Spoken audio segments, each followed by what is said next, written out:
Dan kita wajib harus menekadkan mana itu pamin zalika adzabul kubri, bahwa ada yang namanya siksaan kubur.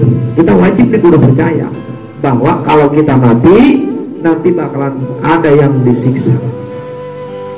Ada yang namanya siksaan kubur. Kita wajib kudu percaya. Jangan kudu nunggu dikubur kita baru percaya, dan di situ akan menyesal. Di situ akan menyesal. Orang yang masuk ke dalam kubur minta ke Allah, minta izin Gusti hirupkeun abdi deui. Bangsa sapoean mah abdi bakalan ibadah terus selama sapoe. Itu orang yang pada mati di dalam kubur minta izin ke Allah menghayal itu. Tapi beneran pada minta izin ke Allah, minta pengen dihidupin lagi baru sehari, Pak. Atau sehari nggak boleh mas sejam. Kenapa? Pengen ibadah. Nyesal jasa itu orang yang masuk ke alam kubur. Semuanya nyesal. Jangankan yang nggak ibadah ya, yang ibadah pun pada nyesel. Kata yang ibadah madu nyesel, gua dulu ibadahnya nggak banyak. Kenapa gua kalau baca Quran cuma dapat selembar doang? Kenapa sih nggak langsung ditamatin? Gitu. Yang ibadahnya rajin pun nyesel, apalagi yang ibadahnya kurang. Itu di alam kubur. Nanti ada yang namanya siksaan kubur. Apa siksaan kubur? Itu kalau ditanya nggak bisa digedik ya. Terus gencetan kubur, gelapnya kubur, sempitnya kubur, seremnya kubur. Sebab yang namanya alam kubur mah itu alam yang menyeramkan, alam yang sunyi, alam yang gelap, alam penyesalan, kuburan tuh. Sebab semua orang yang masuk itu pasti bakalan nyesel, pasti bakalan nyesel. Cuma amal kita doang yang nemenin. Kalau amalnya bagus mah atau dirupain manusia tampan, ngomongnya lembut ke kita. Tuhan, sopan. Kamu gak usah takut, kamu gak usah khawatir. Kamu siapa?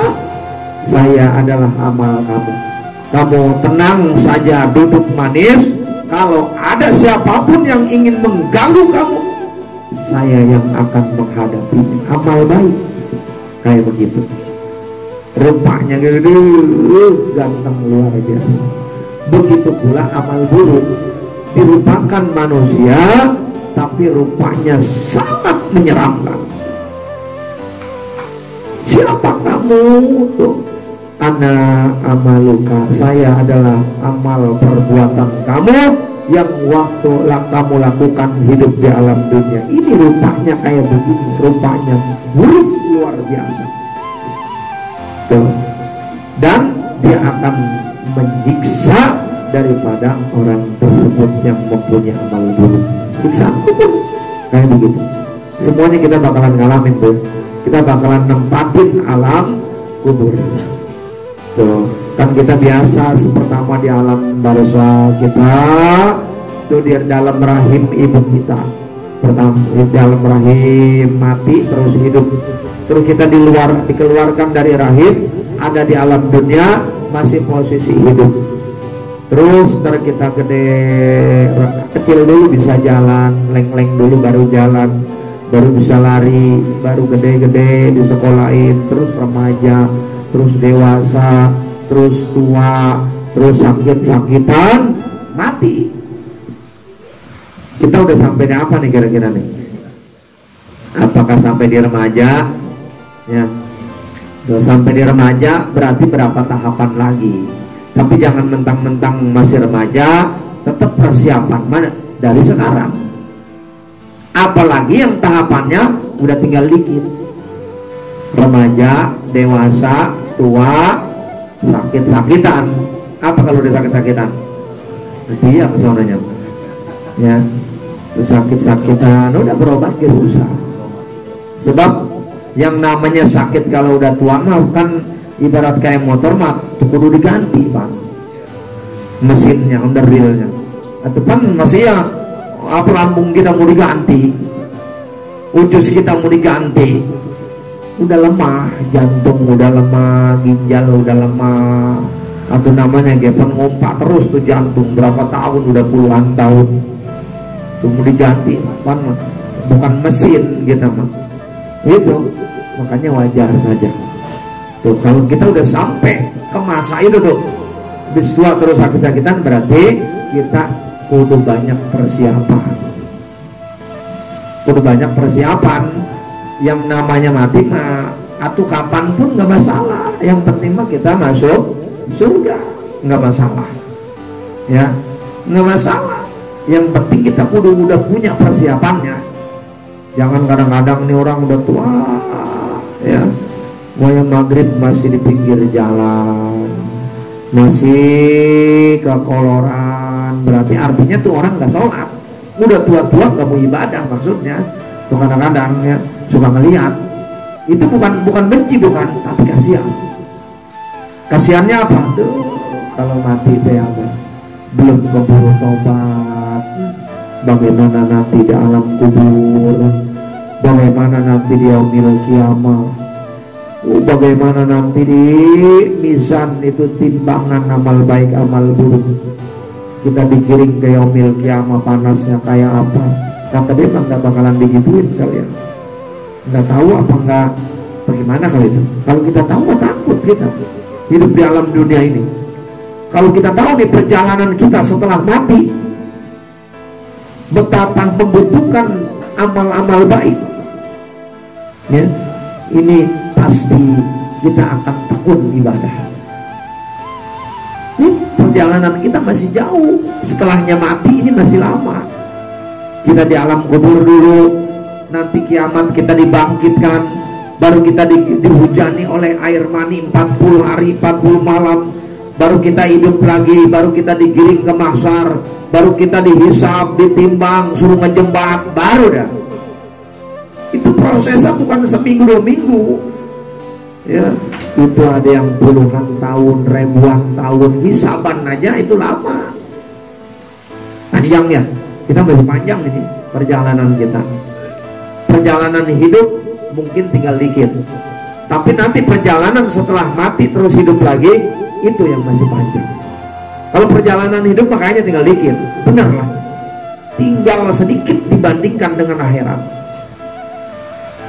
Kalau yang 40 paling 60 lagi, paling lama 100 kali ya, ada nggak ya 100 ya? Iya, kalau emang 40 paling 60 lagi ya. Alam kubur, apalagi hisaban, orang dihisab ada yang sampai lama dipakai main ya. Itu kita umur kita nih kalau di dunia paling tinggal segitu lagi ke paling lama ya. Paling lama di sekarang mah jarang orang sampai 100. Ada mah ada yang mungkin dia punya pantangan kuat pantangannya. Dan yang berikutnya wa naimihi, ada yang namanya kenikmatan kubur. Ada di alam kubur itu nikmat ya. Kata Allah, kata malaikat, tidurlah kamu seperti tidurnya pengantin baru. Namanya tidur pengantin baru, malam itu lama atau sebentar? Sebentar. Jadi orang yang bagus mah dapat kenikmatan kubur itu nungguin hari kiamat sebentar. Nungguin hari kiamat sebentar. Coba kalau lama pun kesel dia tuh di alam kubur. Nungguin, kapan ini kiamat kata dia. Ya, nungguin. Tuh orang yang disiksa di kubur, di makam, cuma manusia yang nggak bisa mendengar. Hewan, ya binatang, jin, setan mau pada ngedenger. Kalau ada yang ngejerit di kuburan, binatang dengar binatang. Kalau nggak percaya, taruh ayam di situ. Kamu nih orang nih kayaknya disiksa nih orang kalau di alam kubur nih, taruhin ayam. Pasti dia ngegelapak, benar itu. Kan kadang-kadang suka ada ayam, oke lari dari kuburan. Itu saking kagetnya, mungkin gedigan malaikat gitu. Kenapa kita mah nggak dikasih ngedenger? Kenapa? Atau kita manusia kalau dikasih ngedenger atau neraka kosong. Neraka sampai ngisi orang pada ibadah semua. Ya pokoknya mah yang di Sungai Turi pokoknya gak ada yang kerja itu. Pada ibadah semua pokoknya. Ya pokoknya gua yes, walaupun suruh Jumat nggak boleh ge, semodok gua mah dipecat ge. Pokoknya kayak begitu kalau pada ngedenger mah. Ini mah karena nggak ngedenger tuh orang yang disiksa di alam kubur pada nggak ngedenger. Jadi walaupun kata bosnya nggak boleh Jumat ge dia nurut. Biarinlah bos susah nyariin lagi. Tuh nggak ngedenger sih dia orang disiksa di kubur. Kalau nggak denger mah semodok gua dipecat ge. Gua kudu sholat Jumat begitu. Makanya keimanan yang penting. Puter gua nyari lagi susah daripada di situ terus ntar digedingin. Ya, ini karena kita kalau dikasih ngedenger mah pasti semua orang pada ibadah, nggak ada yang maksiat, semuanya pada ibadah atau masuk surga semua. Jadi ini cukup dibilangin melalui Al-Quran, dijadikan hadis, dijadikan ijma, sehingga tuh kita tahu dan percaya. Tetap walaupun kita tidak membuktikan secara langsung, kita percaya. Kita wajib kudu percaya. Memang ada yang namanya siksa kubur dan nikmat kubur. Wa su'ala malakain, pertanyaan munkar nakir. Kita wajib kudu percaya bahwa nanti dalam kubur ada. Terus wal ba'tsu, yang namanya bangkit dari alam kubur. Kita bakalan dibangkitkan dari alam kubur. Kita wajib kudu percaya. Wal hisru, dan akan digiring ke padang mahsyar. Ini perjalanan ini ya. Alam kubur, pertanyaan tuh ya, dibangkitkan, digiring ke mahsyar. Wal qiyamah, dan nanti terjadi hari kiamat. Wal hisab, kita bakalan dihisab. Dihisab itu ditanya semua kelakuan kita di alam dunia waktu kita hidup. Ditanya, lu punya motor berapa lu? Ya 5. Wih kayak showroom aja itu mah. Ya. Itu yang satu dari mana? Beli. Duitnya dari mana? Terus ditelitiin, mentok sampai yang haram, bahaya. Itu namanya hisab. Hisab itu baru yang satu. Itu baru diringkas pertanyaan. Tapi nanti pertanyaannya pasti bertele-tele. Makanya ada yang bertahun-tahun ditanya. Apalagi kalau yang hartanya banyak. Ya, hartanya banyak, sawah di mana-mana, di Kerawang, di Keronjo. Pokoknya mah. Ya, apalagi sekarang katanya kita nih nanti bakalan tersingkirkan. Kita kudu punya tempat di mana ini. Tuh. Nah, ini udah di mana-mana beli. Apartemen punya di mana-mana. Ya. Terus punya villa di mana-mana. Pokoknya hartanya nggak kira-kira. Bagaimana? Ditanya satu persatu. Itu namanya apa? Hisab. Pertanyaan, hisab, semuanya dihisab. Terus wasawab, ada yang namanya ganjaran. Kalau kita baca Quran diganjar, kita ngaji duduknya doang diganjar, apalagi sambil ngedengerin terus dipakai, itu apalagi. Wal azab, dan ada yang namanya siksaan. Wal mizan, dan ada yang namanya timbangan. Amal kita ditimbang, baik dan buruk, banyakan yang mana. Pas begitu pengen jomplang, banyakan yang buruk.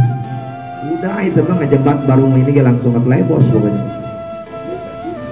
Wan naru, ada yang namanya neraka. Kita sama wajib harus menekatkan ada neraka. Wasyirat, ada yang namanya jembatan. Wal haud, telaga Kausar. Wasyafaah, ada yang namanya pertolongan. Singkat aja nih Bang. Ya, syafaat. Ini kita nanti sama-sama bisa saling menyapaatkan. Kita sama teman bisa nolongin. Makanya kita sama teman kudu baik, kudu saling menolong. Sebab nanti dia akan memberikan syafaat ke kita, itu harapan kita. Makanya carilah teman yang sekira-kira bisa memberikan pertolongan kepada kita nanti di akhirat. Mana? Cari teman yang ibadahnya tekun, cari teman yang baik tuh. Terus nanti kita, ayo kita baik sama dia. Harapan kita baik sama dia, nanti syafaatnya dia memiliki. Dia bisa nolongin kita karena dia ahli ibadah. Kita baik sama dia, dia nanti masuk surga pasti bakalan ingat ke kita. Gusti, abdi mah teu daek asup ka surga.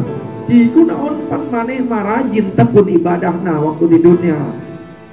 Teu nyorang maksiat seetik-etik acan. Geus maneh mah wajib asup ka surga. Ih pokona mah abdi mah teu daek asup ka surga. Ih maneh mah wajib. Teu daek abdi mah asup ka surga lamun teu babarengan jeung sipulan. Lantaran sipulan eta waktu di dunia pernah bager jasa ka kaula.